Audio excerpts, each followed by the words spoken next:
guys, may toy na naman ako. Ito guys, tingnan mo to. Yan siya, capybara tawag yan, hindi unggoy.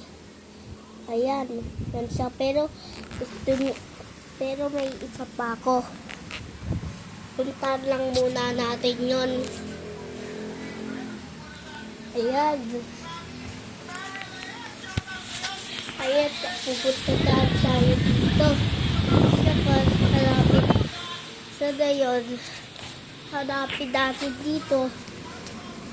Saka pupunta din tayo sa kanato. Ayan. So tayo dito. Ayan to. So na yung isang capybara natin. Ayan siya. Pero gito lang siya ba ano, tignan guys. Lobo.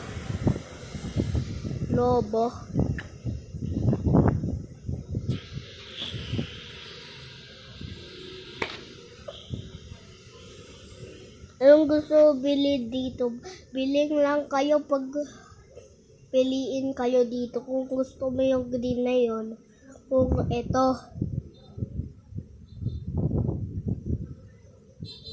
Ito.